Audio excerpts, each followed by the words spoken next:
معاف کیجیے لیکن ہم زندہ نہیں بلکہ باولی قوم ہیں۔ ذاتی معاملات میں ہم دماغ سے لیکن قومی معاملات میں جذبات اور تعصبات سے کام لیتے ہیں۔ ذاتی زندگی ہم مفاہمت اور زمینی حقائق کے مطابق گزارتے ہیں، لیکن قومی معاملات میں معمولے کو شہباز سے لڑانے کا درس دیتے ہیں۔ ہم جھوٹے ہیں لیکن لیڈر سے سچ کی توقع رکھتے ہیں۔ کم و بیش اس قوم کا ہر فرد مفاد پرست ہے، لیکن توقع لگائے بیٹھا ہے کہ ہمارے لیڈر قوم پرست بن جائیں۔ خود بھڑک باز ہیں لیکن توقع لگائے بیٹھے ہیں کہ قیادت سنجیدہ اور مثبت عمل کرنے والی ملے۔ خود کام چور ہیں لیکن محنتی قیادت کے متمنی۔ الغرض جھوٹ، فریب، دھوکہ، خود پسندی، بہتان ترازی، غیبت، چوری، ملاوٹ، کام چوری، بزدلی اور جہالت میں یہ قوم نمبر 1 ہے۔ لیکن اس کا ہر فرد امید لگائے بیٹھا ہے کہ اس کی قیادت دیانتدار، باصلاحیت، قربانی دینے والی اور قوم کے لیے بے لوث کام کرنے والی ہو، جو کبھی نہیں ہو سکتی۔ جس طرح شیشم کے درخت پر آم نہیں لگ سکتے، اسی طرح خراب قوم کی صفوں سے اچھی قیادت نہیں ابھر سکتی۔ لیکن یہ تصویر کا ایک رخ ہے کہ قوم سے قیادت جنم لیتی ہے۔ بعض اوقات سدھری ہوئی قیادت قوم کو بھی سدھار دیتی ہے، جیسا کہ نیلسن منڈیلا نے کیا۔ لیکن مصیبت یہ ہے کہ ہمارے پاس کوئی نیلسن منڈیلا ہے اور نہ اردوان۔ ہماری قیادت نے قسم کھائی ہے کہ ماضی سے سبق نہیں لے۔ یقین نہ آئے تو تازہ ترین صورتحال ملاحظہ کیجیے۔ عمران خان کو قوم نے بہت محبت دی، لیکن دوران اقتدار انہوں نے وہی غلطیاں دہرائیں جو زرداری صاحب کرتے رہے، اور اب وہ اسی غلطی کا ارتکاب کر رہے ہیں جو 90 کی دہائی میں یا پھر 2018 میں اسٹیبلشمنٹ کو چیلنج کر کے نواز شریف نے کی۔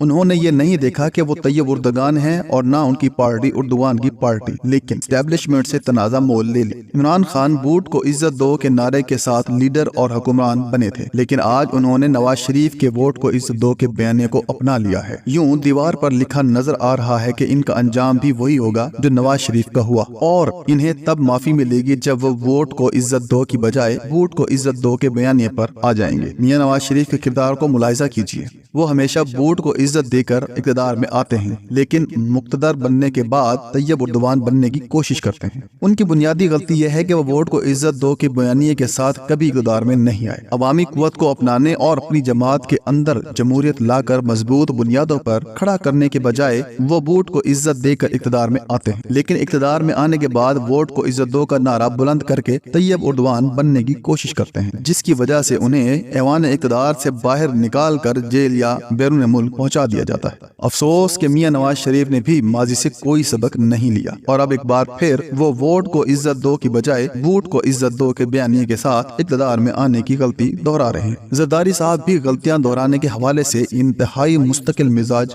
واقع ہوئے ہیں۔ وہ بیک وقت ووٹ کو عزت دو اور ووٹ کو عزت دو کے بیانیے ساتھ لے کر چلتے ہیں اور چالاکی سے کام لیتے ہیں۔ کبھی ان کی یہ چالاکی کام کر جاتی ہے اور کبھی الٹا پڑ جاتی ہے۔ اب بھی وہ بیک وقت ووٹ کو عزت دو اور ووٹ کو عزت دو کی پالیسیاں ایک ساتھ چلا رہے ہیں۔ وہ اسٹیبلشمنٹ کی تابعداری بھی کر رہے ہیں اور ساتھ ساتھ بلیک میل بھی کر رہے ہیں، گویا انہوں نے بھی ماضی سے کوئی سبق نہیں سیکھا۔ یہی معاملہ باپ پارٹی، MQM، قوم پرست اور مذہبی جماعتوں کا ہے۔ وہ اسٹیبلشمنٹ کی طرف دیکھتی ہیں اور بڑی پارٹیوں سے نتھی ہو کر اقتدار میں آنے کی کوشش کرتی ہیں، اور اب کی بار ان میں سے بھی ہر ایک یہی غلطی دہرا رہا ہے۔ اسٹیبلشمنٹ نے بھی قسم کھا رکھی ہے کہ وہ اپنی ماضی کی غلطیوں سے سبق نہیں لے گی۔ اس کی غلطی یہ ہے کہ وہ سیاست سے لا تعلق نہیں ہوتی۔ کبھی نواز شریف کو مسیحا کے طور پر قوم کے سروں پر مسلط کر دیتی ہے اور کبھی عمران خان کو۔ پھر جب وہ سچ مچ حکمران بننے کی کوشش کرتے ہیں تو اسٹیبلشمنٹ ان کی چھٹی کرانے میں لگ جاتی ہے۔ کبھی نواز شریف، کبھی عمران خان اور کبھی کسی اور کو پہلے لیڈر اور پھر حکمران بنانے کے اس عمل میں اسٹیبلشمنٹ عدلیہ، میڈیا اور دیگر ریاستی اداروں کو استعمال یا بے وقار کر کے اپنے آپ کو بھی متنازع بنا لیتی ہے۔ لیکن ماشاءاللہ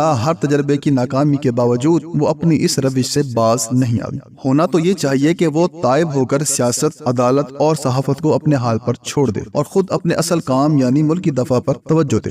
اب کی بار بھی وہ ماضی کی طرح ایک بار پھر دخیل ہے اور ہائیبرڈ نظام کو نہ صرف برقرار رکھا جا رہا ہے بلکہ اسے مزید توانا بنایا جا رہا ہے۔ گویا سب کرداروں کا کردار نہیں بدلا، نعرے بدلے ہوں گے، طریقہ کار بدلا ہوگا، لیکن حقیقت یہ ہے کہ ہر فریق اپنی جگہ ماضی کی غلطیوں کو دہرا رہا ہے۔ ظلم کی انتہا دیکھیے کہ ہم نے غلطیاں بھی نئی ایجاد نہیں کی، بلکہ ہر کردار اسی سابقہ غلطی کو دہرا رہا ہے اور پھر توقع لگا لیتے ہیں کہ نتیجہ مختلف نکلے گا۔ معاف کیجئے لیکن ہم زندہ نہیں بلکہ باولی قوم ہیں، اور جب تک قوم اپنے آپ کو نہیں بدلے گی، قیادت بدلے گی اور نہ یہ ملک بدلے گا۔ باریاں بدلتی رہیں گی لیکن حکمران ایسے ہی رہیں گے۔ جب تک قوم جذبات، تعصبات یا پھر ذاتی مفادات کی بنیاد پر لیڈروں کی حمایت یا مخالفت کرتی رہے گی، ہمارے ملک کے حکمران ایسے ہی لوگ رہیں گے۔